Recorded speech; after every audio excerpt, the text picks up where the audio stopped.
Over the past few months, there has been such a growing conversation around Ariana Grande. Not in the usual way we see with celebrity conversations or just promotion cycles, but in a more concerned, arguably quieter way. If you've been anywhere online recently, you've probably seen the conversations about Ariana Grande. And when it comes to Ariana Grande and the discussion about her ED, a lot of people bring up Karen Carpenter because you went to Ariana Grande. Is she super anorexic in real life? No, honey. They're calling her the Karen Carpenter of 2026. As the first few shows of her highly anticipated tour has taken place, attention is turning a lot more to her upcoming world tour, and many fans are expressing concern about her well-being. Now the conversation has become something a lot more sensitive. Before we go into this, obviously there's going to be kind of discussions about EDs, body image discussions, kind of sensitive topics around eating, food, relationships, etc. So if this isn't for you, click off and we will see you in the next one. I do also want to say I have done a video on this before. I've seen such growing speculation. I kind of wanted to cover it again. However, I do think there's a lot of nuance to be had with this specific conversation. I do just want to clear that up here.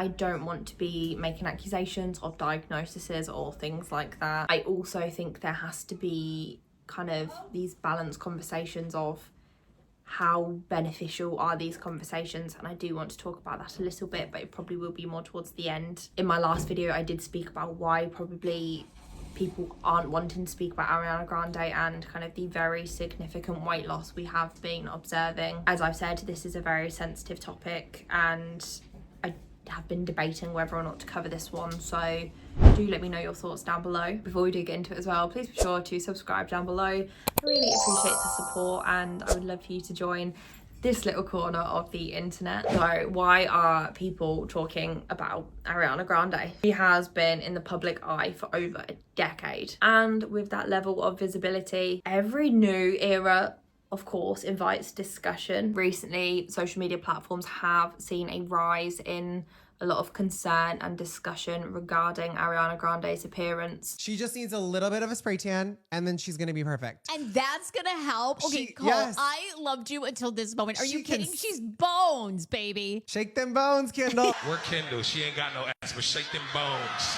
What's wrong with that? What's wrong with that? She's a supermodel. Because how many concerts have you been to of her? Recent. 4 times. I've been 4 times. Can she even make it through the music? She is a performer. She sings. She's in 6-inch Louboutins, so high to the gods. That ponytail is swinging. Her vocals are insane. She does not show 1 ounce of ill. Does anyone throw like a granola bar on stage for her? Like I would. No.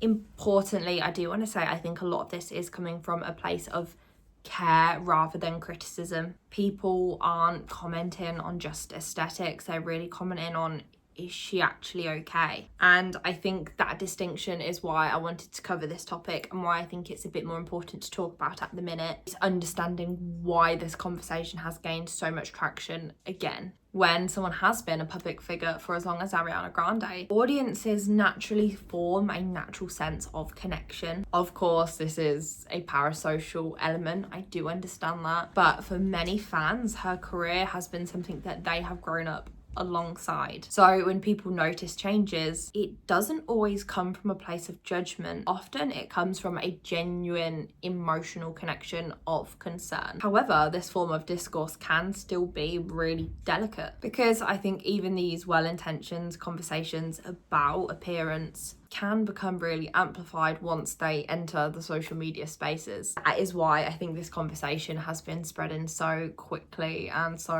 emotionally. I think a part of this conversation is the timing of it. So she is entering a very major professional period. She is embarking on a new world tour, which massive congrats to her. Anyone familiar with music or touring schedules, you know how demanding they are. Intense rehearsals, travel, media commitments, long performances. It can place a huge amount of strain on any artist. And while I don't want to make any necessary assumptions about someone's situation. It's understandable that fans may have become more attentive or proactive during high pressure moments like this. So there is a name that keeps getting popped up with this conversation with Ariana Grande, especially of recently, and I really want to cover that kind of for a bit of context, and that is Karen Carpenter. You've also probably seen people bringing up the late Karen Carpenter. Some of you might not be familiar with her story, so let me tell you. Karen Carpenter was half of the 1970s duo The Carpenters. The other half was her brother Richard. She had a very distinct voice that felt almost unreal. It was soft, controlled, and effortless. But behind that, Karen was dealing with something that wasn't widely understood in the public eye at the time. In the 1970s, eating disorders weren't openly discussed the way they are now, and there was very little understanding of what was actually happening to the people experiencing them. As the Carpenters' success continued, Karen kept performing and touring, even as her health began to visibly decline. By the mid to late 1970s, audiences and those around her began to notice how frail and unwell she had become. It became more hard to ignore during her appearances and live performances, but still she continued working. By the early 1980s, she stepped away from performing and entered intensive treatment in New York, but on February 4th, 1983, Karen Carpenter collapsed at her parents' home in California. She died at just 32 years old. The cause was heart failure. Unfortunately, by the time she was trying to make changes in her life, the damage to her body was already too severe. Karen Carpenter was one half of the majorly successful musical duo of the Carpenters alongside her brother Richard. In the 1970s, they had become one of the most popular worldwide pop acts, known for songs like Close to You and We've Only Just Begun. But behind the scenes, Karen's life was marked by extreme pressure and growing public focus on her appearance. Well, Karen and Richard, that's the first we've heard from you in 3 years. It's the first time you've sung together live now in 5 years. Why? Where have you been? What's been happening? Well, we decided to take a small vacation, take some time off. A small, but it's been a huge vacation. I mean, the fans actually want to know where you've been. I mean, what happened? Oh, well, we took a little over a year off because the last album before Made in America was Christmas Portrait, which came out 78? In 78, last part. You were ill, weren't you, Karen? I mean, what happened? That was 75. I was just pooped. When you've been on the road for all those years without stopping. There were rumours, though, that you were suffering from the Slimmer's disease, from anorexia nervosa. Is that right? No, I was just pooped. But you I did was go tired down, out. You went down to about 6 stone in weight, I think, didn't you? I have no idea what 6 stone in weight is. 66 pounds, it's very difficult to work out. I think about 84 pounds No. or something like that. No? No.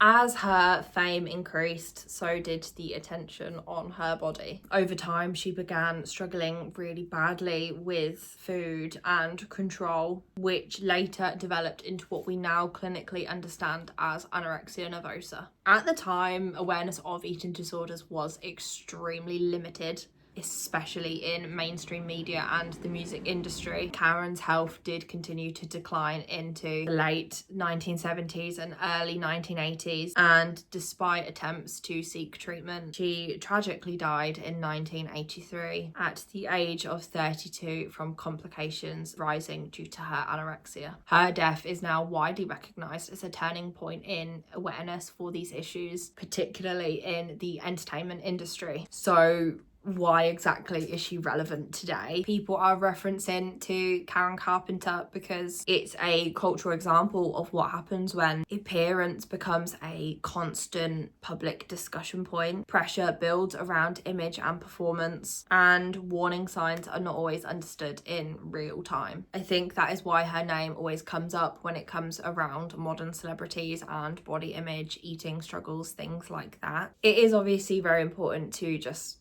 note that is Karen Carpenter's own medical history and story to share. We can't use it to then diagnose someone else or tie labels to someone else. Obviously, in regards to Ariana Grande, we don't have any official labels, and it is online speculation. Whether or not that should be happening or not is a different conversation, but her legacy does really contribute to how people are discussing public figures now, and people are discussing how we should really be sensitively approaching these subjects. I think the reason people keep bringing it up is because they wonder what if people intervened earlier with Karen Carpenter and what if they could have saved her. And I think that is a thing that is getting thrown around with Ariana Grande. They're worried she has a eating disorder, and what if she's not taking it seriously, or what if she's not getting help, and what if we watch her succumb to her illness in front of their eyes. Obviously, I'm not saying she's diagnosed, but I think that is why especially the Karen Carpenter story does feel so poignant when discussing things like this. When it comes to Ariana Grande and the discussion about her ED, a lot of people bring up Karen Carpenter because she was also a singer who suffered from an ED, and the public watched her wither away, and she eventually died because of her ED. And a case this makes me think about is the Terry Schiavo case. She was a woman in the early 2000s, suffered from cardiac arrest because of hypokalemia, which is when your potassium levels are really, really low. And after her cardiac arrest, she was in a vegetative state for years because her parents didn't want to pull the plug. And it was a whole controversy because her husband said, she told me to pull the plug, and if she was ever in this situation, her parents opposed it. It went through a lot of courts. People were protesting in front of the White House, being like, let Terry live. Thinking of all three cases compounded together has made me realize that none of this will ever be worth actually living your life. Terry Schiavo, again, like, all of these women are very, very young. I think Ariana's in her mid-30s, early 30s, I'm not sure. Terry Schiavo was only 26 when this happened, and Karen Carpenter was 42. Torturing yourself for a better body will never be this worth actually living your life. And I understand that's like easier said than done, especially if you consider how people treat weight in this society. Fans are engaging with Ariana's work, her performances, and just anything she does through a lens of care. And that is reflecting something quite consistent in modern entertainment. A strong emotional connection between artists and fans that have followed them for years. So there is no confirmed information suggesting a specific cause for these public observations, and it is always really important to separate concern from assumption. I think it is a very difficult conversation to have because there could be an underlying health reason causing the weight loss. It could be a mental health issue. We have seen she's recently split with her partner. There are so many things going on that we don't know, and there are so many unanswered ifs, buts. We don't know the answers, and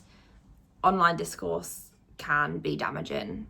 I think it's a really difficult thing to balance of how can we help someone, and we don't want to ignore something until it's too late, but also are we fueling it by talking about it? Something that we do know with EDs is that the more you kind of point out someone's weight, it can fuel the disorder. It's a very difficult conversation to have, and as I said at the start, I think you do need a bit of nuance with it, and I don't think there's necessarily a correct answer. These are very complex situations and discussions to be having. Ariana Grande is remaining one of the most visible artists right now, and we can't deny that. People are very concerned, and I hope that some clarity maybe comes out. If there is an illness going on there, of mental or physical kind, I hope she really does get the help she needs. I hope that people tread with kindness for this situation. As I said, it is a very delicate situation. I don't know how much internet discourse is going to help or not. I think it's just important to really bring awareness to this. On the flip side, I do think it is really important to raise awareness for this because there will be very young, impressionable people looking up to celebrities like Ariana Grande, and it isn't necessarily normal to be seeing skeletal figures all the time. And I don't want to be too harsh with saying that, but recently there's been such a surgence of like skinny talk and all these things, which I am going to be doing a video about later in the month, but there is such a driving focus at the moment on being as skinny as possible, and it's really scary to see. I grew up in a period where we had that Tumblr thinspo era that really fueled a lot of EDs, and I mean it did for me. So I'm very concerned that we need to be highlighting where there are problems and how we can really help a upcoming generation kind of help to maybe not repeat the same patterns we did. And sadly, I think that's what we are watching again and again and again. I waffled on there a little bit at the end, but if you did enjoy, please be sure to like this video and subscribe down below. A bit of a heavier one, but I did just want to recover it because I've seen it trending again, and I think there is a lot of genuine concern that needs to be addressed. I don't know if it's right to be coming from Ariana, I'll be honest. But yeah, I'm going to leave it there. Thank you guys so much for watching this video. Please support the channel and help us grow this little corner of the internet. Thank you for watching, and I will see you in the next one.